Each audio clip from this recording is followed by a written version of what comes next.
Hey, Ursula here. I just thought you guys were curious about how some of my echo printing turned out. And I've learned a few things. I'm not entirely happy with the process that I followed from an online video, so we're gonna tweak it a little bit. So here's the thing. These ones turned out okay. This is Tansy, and I printed the Tansy first, and it didn't do much. It just looked like stains, and then I over dyed it. I want to say I over dyed it in a mix of madder and possibly tea. Not quite sure. This one, likewise, when it first came out, it looked like stains, and then I soaked it in tea, and it brought out the leaves. So that one worked out okay.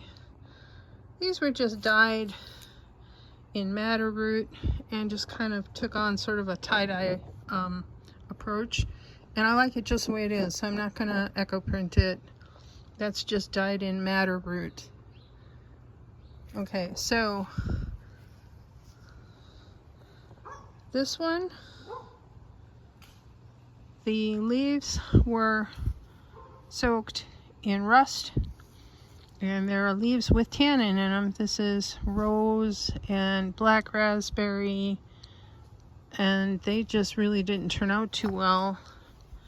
And this one had some tansy and a couple of rose leaves in it, but mostly tansy, but you can barely see those. And the fabric was soaked in vinegar water, which is what the video said to do. I have a bunch more soaking in the vinegar water, except it's got a little bit of cochineal in it because that's what I used that pot for last.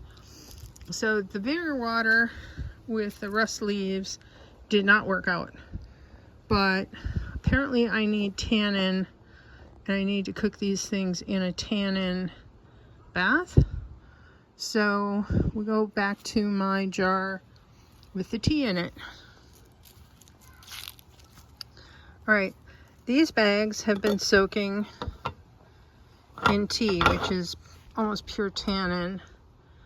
I could probably have also used black walnut and any number of other like acorn, ground up acorns, things like that. But those also would have dyed the bag so dark that you wouldn't have been able to see the prints of the leaves on it.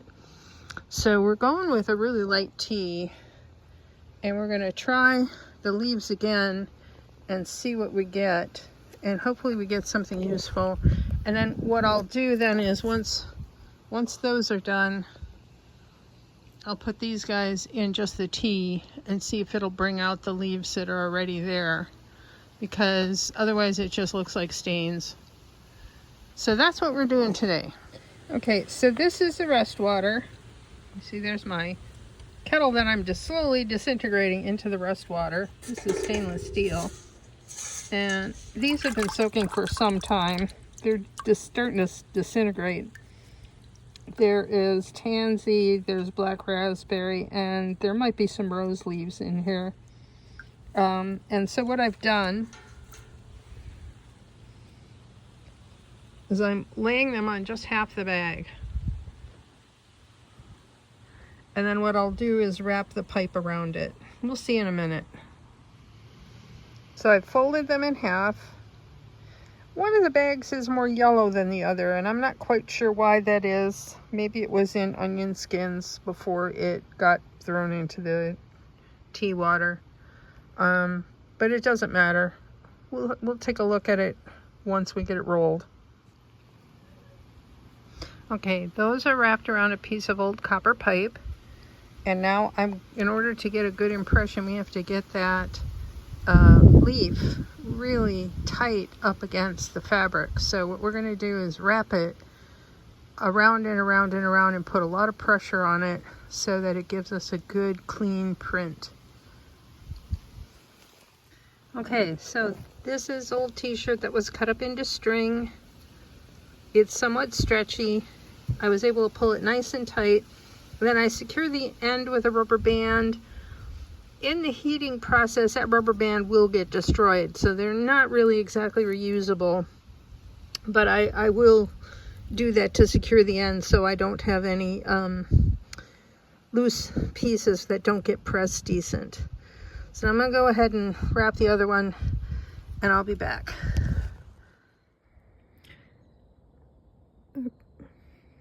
Okay, a couple days have passed. These were boiled like boiling bags in my dye pot on the stovetop in the house, only because we had a couple days of rain, which I am very thankful for. So let's take them out of their packages and see how they turned out. I don't know, they might have sat too long. I'm looking at this going, I don't know about that. Let's find out. In a way, that's kind of cool.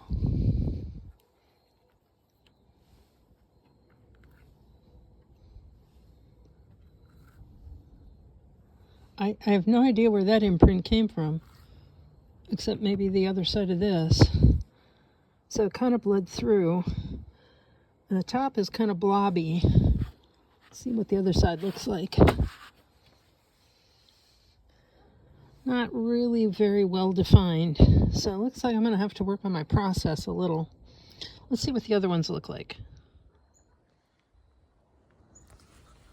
Alright, once I wash this, I'm hoping that any extra bleeding will wash out, but I really do think I'm going to need a resist, something in between, to prevent bleeding through from one side to the other. Because, although that really turned out nice,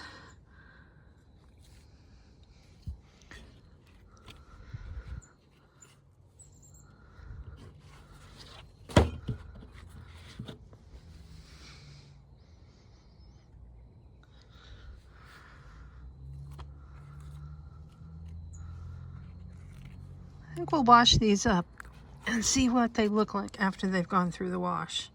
I mean, that turned out pretty good, but just seeing blobby bits, not as pretty as I'd like it to be. So we're gonna have to try this again, but stick with me. I'm gonna wash these.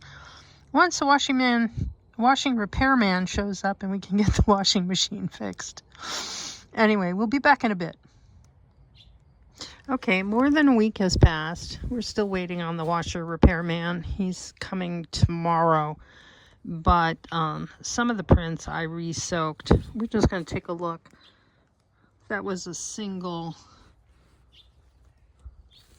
tansy leaf. It turned out better on this one. Some of these are just plain. I think that was like cochineal. And that one was madder.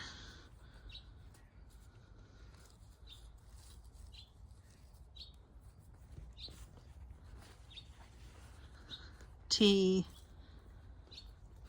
I think this madder had more oomph in the bath.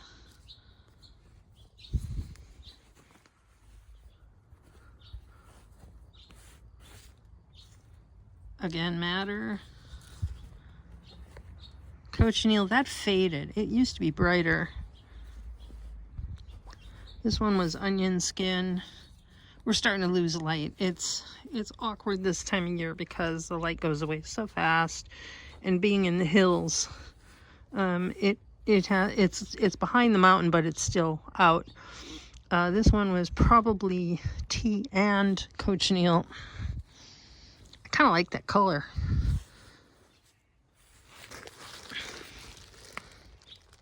So those are all solids. And then I have this mess. Okay, this really is a mess. These all have been soaked but not washed. So we'll take a look at two that I soaked in a madder bath, and I'll get to that. we'll break and take a look at that. But it's been a week, and so lots of weather's occurred up and down, and we're back at drought. Okay, we had some warmer days, and I soaked these in madder root in the sun for 2 or 3 days, hoping that the patterns would be more defined, and in fact they are less defined. I mean, you can see one set of leaves, but the rest doesn't look like much. Nor did it pick up the orange color. They look more like they've been soaking in tea. And I think what we're going to do, these have not been washed. I think what we're going to do is we're going to start over in the spring and wash all the bags and then try over, maybe with a different process, and see what we can get. So sadly, I didn't get what I was hoping to.